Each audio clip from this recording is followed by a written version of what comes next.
Assalamualaikum warahmatullahi wabarakatuh. Selamat pagi anak-anak Miss semua. Selamat pagi juga untuk ayah dan bunda. Ketemu lagi nih kita dengan Miss Lina dalam pembelajaran tematik. Hari ini kita akan membahas soal-soal di buku Bupena kalian. Silakan kalian siapkan buku Bupena kalian. Lalu kalian buka halaman 171. Kita bahas sama-sama soal di latihan soal subtema 3. Sudah anak sekalian? Kalau sudah, yuk kita bahas sama-sama. Jangan lupa kita awali dengan membaca Bismillahirrohmanirrohim. Saatnya kita bahas latihan soal subtema 3 tentang muatan bahasa Indonesia KD 3.5. Sudah siap? Ya. Di buku kalian itu terlihat nomor 1. Hal apa yang perlu dilakukan sebelum melakukan wawancara adalah A. Menulis jawaban narasumber, B. Membuat daftar pertanyaan, C. Menulis hasil wawancara. Apa jawabannya? Ya, yang betul adalah membuat daftar pertanyaan. Selanjutnya, nomor 2, orang yang melakukan wawancara disebut, ulangi, orang yang melakukan wawancara disebut pewawancara. Jawabannya apa? Pewawancara. Lanjut nomor 3. Sebelum menyusun daftar pertanyaan, kita harus menentukan. Sebelum menyusun daftar pertanyaan, kita harus menentukan tema. Menentukan tema. Sudah? Selanjutnya nomor 4. Tuliskan kata tanya yang digunakan dalam wawancara. Tuliskan kata tanya yang digunakan dalam wawancara. Kemarin pembahasan Miss Ring menyuruh kalian untuk membuat kalimat-kalimat menggunakan kata tanya. Masih ingat? Kata tanya apa saja yang digunakan? Yang pertama adalah apa. Kemudian di mana, kapan, siapa, mengapa, dan bagaimana. Itu kata tanya yang digunakan untuk mewawancarai seseorang. Miss ulangi, yang pertama adalah kata apa, kemudian di mana, kapan, siapa, mengapa, dan bagaimana. Sudah anakku sekalian? Selanjutnya, kalian lihat nomor 5. Apa saja yang perlu ditulis dalam laporan hasil wawancara? Miss ulangi, apa saja yang perlu ditulis dalam laporan hasil wawancara? Sudah? Yang pertama, topik wawancara. Sudah? Yang kedua, tanggal wawancara. Yang ketiga, nama narasumber. Dan yang keempat, nama pewawancara. Sudah? Yang terakhir, laporan hasil wawancara harus ditulis menggunakan kata-kata baku. Ya, selanjutnya pembelajaran muatan matematika KD 3.2. Sudah siap? Kalian perhatikan soal nomor 1.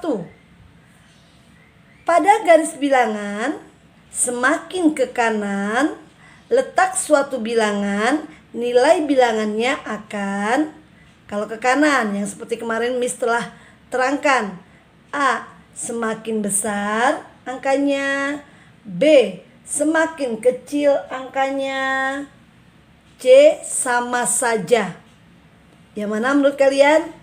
Ya, pinter. Yaitu semakin besar. Sudah? Sekarang kalian perhatikan nomor 2. Perhatikan garis bilangan berikut. Kalian perhatikan garis bilangan berikut. Di sini ada angka 11, 12, 13, 14, 15, 16. Untuk menggantikan huruf P, angka berapakah yang kalian tulis? Kalian perhatikan. Di sebelah kiri Miss itu adalah angka 16. Di sebelah kanan Miss adalah angka 18. Antara angka 16 dan 18 adalah angka 17. Selanjutnya kalian perhatikan nomor 3. Perhatikan garis bilangan berikut. Perhatikan. Di sini ada garis bilangan. Tanda panah yang pertama itu dari angka 0 menuju ke angka 6. Ingat, apabila semakin ke kanan, letak suatu bilangan, angkanya semakin besar. Dari 0 ke angka 6. Dari 0 ke angka 6 menandakan angka 6. Ini tanda panahnya terakhir adalah angka 6.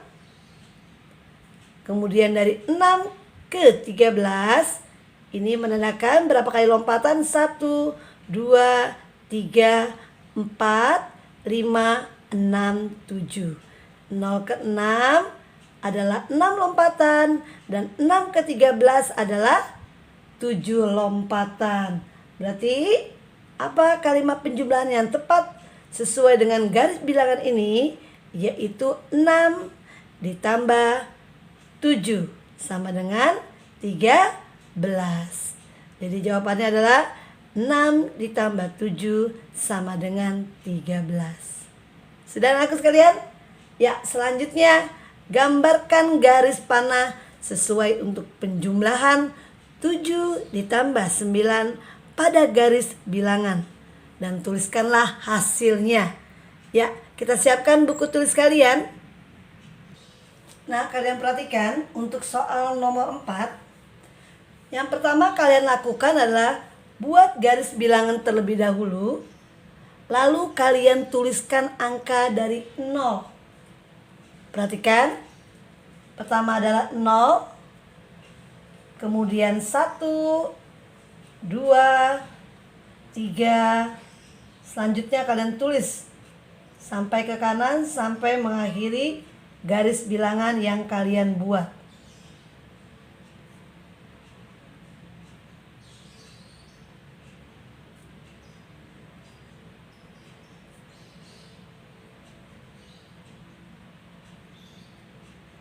Nah, cukup Miss buat. Setelah itu kalian perhatikan soal kalian. Di soal kalian itu gambarkan garis panah yang sesuai untuk penjumlahan 7 ditambah 9. Penjumlahan 7 ditambah 9. Kalian perhatikan. Nah, 7 ditambah 9. Kalian buat dulu dari angka 0. Tarik dulu garis ke atas sedikit. Lalu kalian tarik garis sampai dengan ke angka 7. Ini tidak pakai penggaris. Kalian di rumah pakai penggaris ya. Ya, selesai. Lalu kalian kasih tanda panah di angka 7 ini. Sudah? Kalau sudah, kalian tarik lagi dari angka 7 ke garis melewati panah yang pertama. Kemudian kalian lihat ditambah 9. Kalian bikin 9 lompatan ke angka mana? 1, 2, 3, 4, 5, 6, 7, 8, 9. Berarti ke angka 16. Tarik garis ke bawah angka 16. Maka hasilnya terlihat 7 ditambah 9 sama dengan 16. Paham? Ya. Selanjutnya soal Nomor 5. Soal nomor 5. Ayah memiliki 3 bambu yang panjangnya masing-masing 4 meter. Tentukan jumlah panjang ketiga bambu menggunakan garis bilangan. Jadi ayah memiliki 3 bambu yang panjangnya masing-masing 4 meter. Berapakah jumlah bambu tersebut? Jika bambu ayah ada 3, setiap satu bambu jumlahnya adalah panjangnya adalah 4 meter. Berarti adalah 4 dikali 3. Sudah kalian lakukan adalah membuat garis bilangan. Sudah membuat garis bilangan, kalian lihat soalnya adalah 4 dikali 3. 4 dikali 3 itu kalau bentuk penjumlahannya adalah 4 ditambah 4 ditambah 4. Berarti 4 itu ada 3 kali. Sudah? Nah, yang pertama kalian lakukan adalah kalian buat dulu garis ke atas sedikit, lalu kalian tarik 4 lompatan menuju angka 4. Kemudian lompatan yang kedua juga 4, yaitu menuju angka 8. Angka 8 kalian tarik lagi, akhiri dengan tanda panah. Selanjutnya juga 4. Kalian tarik juga garis menuju melewati angka panah yang ketiga. 1, 2, 3, 4 menuju 4 lompatan juga. Terakhir di sini jumlahnya adalah 12. Jadi 4 dikali 3 adalah 12 menggunakan garis bilangan. Paham anakku sekalian? Selanjutnya adalah muatan SPDP KD 3.1. Kalian perhatikan masih di halaman 171. Yang pertama adalah motif pada batik tulis lasem berbentuk A. Hewan, B. Geometris, C. Tumbuhan. Apa jawabannya betul? Ya, jawabannya adalah tumbuhan. Selanjutnya nomor 2. Bentuk motif hewan termasuk dalam motif hias A. Non-geometris, B. Geometris, dan C. Abstrak. Apa jawabannya yang betul? Ya, non-geometris. Jawaban yang betulnya adalah non-geometris. Sudah anakku sekalian? Selanjutnya kalian buka halaman 172. Ya, halaman 172, nomor 3-nya masih SPDP. Bentuk motif pada batik kaung adalah jawabannya adalah geometris. Jawabannya adalah geometris. Sudah?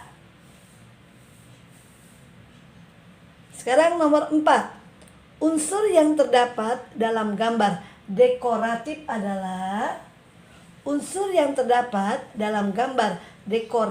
adalah yang pertama adalah garis, kemudian bidang, dan yang terakhir adalah warna. Selanjutnya nomor 5, jelaskan makna dari motif hias tumbuhan pada kain batik. Apa maknanya? Yaitu maknanya adalah keharmonisan,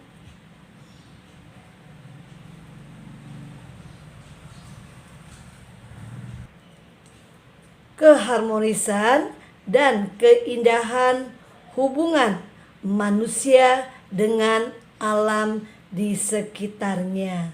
Disulangi, jelaskan makna dari motif hias tumbuhan pada kain batik, yaitu keharmonisan dan keindahan hubungan manusia dengan alam di sekitarnya. Sudah anakku sekalian? Selanjutnya pembelajaran PKN KD 3.2 masih di halaman 172. Ya, nomor 1. Manfaat bekerja sama antara anggota keluarga adalah A. pekerjaan menjadi cepat selesai. B. Kerja bakti menjadi lebih berat. C. Dijauhi oleh teman. Apa jawaban yang betul? Ya, jawaban yang betul adalah pekerjaan menjadi cepat selesai. Nah, untuk nomor 2, contoh hak anak di rumah adalah hak kamu apa sebagai anak di rumah? Disayang, dilindungi, dan dipenuhi kebutuhannya. Tentunya kebutuhan yang baik dan bermanfaat. Diulangi, contoh hak anak di rumah adalah disayangi, dilindungi, dan dipenuhi kebutuhannya. Saudara sekalian, yang nomor 3, menurut perintah orang tua, menuruti perintah orang tua merupakan kewajiban siapa? Ya, kewajiban anak. Sudah? Nah, untuk nomor 4 dan nomor 5, kalian tulis sendiri. Tuliskan 2 contoh tugas setiap anggota keluargamu di rumah. Boleh tugas ayah, misalnya mencuci mobil, tugas ibu memasak, tugas ibu misalnya mencuci baju, tugas ayah misalnya membersihkan tanaman, boleh. Dan tugas kamu juga boleh. Misalnya kamu sudah bisa mencuci piring, silakan kalian tulis. Yang kelima, ceritakan pengalamanmu bekerja sama di rumah. Kamu pernah membantu ibumu, misalnya ibumu meminta tolong kamu membelikan sesuatu di warung, sedangkan ibumu sedang melakukan pekerjaan lain. Kamu ceritakan, aku pernah membantu ibu membelikan bumbu masakan. Saat itu ibuku sedang memasak yang lain, jadi aku bantu supaya masakan ibu cepat selesai. Ya, bagaimana kamu melakukannya? Aku melakukannya dengan senang hati. Nah, coba kalian ceritakan pengalaman kalian untuk yang nomor 5. Jadi yang nomor 4 dan nomor 5 Miss tidak menjawab, karena itu adalah jawaban dari keluargamu dan dari pengalamanmu sendiri. Itu saja anak Miss kalian untuk pembahasan Bu Pena Jilid 3A untuk subtema 3. Tolong kalian isi dengan baik karena PTS sebentar lagi akan dimulai. Miss Lina dan Miss Siti mengambil soal-soal PTS maupun latihan untuk Google Form dari buku Bu Pena. Semangat anak-anak semua. Miss yakin kalian tetap semangat, tidak boleh malas untuk belajar, karena anak yang malas untuk belajar nanti akan menjadi bodoh. Ya anak Miss kalian, selesai sudah pembahasan Bu Pena subtema 3. Jangan lupa kalian selesaikan tugas kalian, lalu nanti kalian akan dikumpulkan ke sekolah. Jangan sampai tidak kalian kerjakan, karena soal-soal latihan untuk di Google Form atau soal-soal di PTS nanti yang sebentar lagi akan dimulai di September ini, semuanya soalnya dari buku Bu Pena yang kalian kerjakan. Jadi Miss minta jangan pernah malas untuk belajar, walaupun kondisi kita sekarang seperti ini, tapi kalian tidak boleh kendor dalam belajar. Karena jika anak yang malas belajar nanti akan menjadi bodoh. Anak bodoh adalah anak yang tidak akan maju untuk kedepannya. Itu saja anak Miss kalian. Miss akhiri dengan membaca hamdalah. Alhamdulillahirobbilalamin. Wassalamualaikum warahmatullahi wabarakatuh.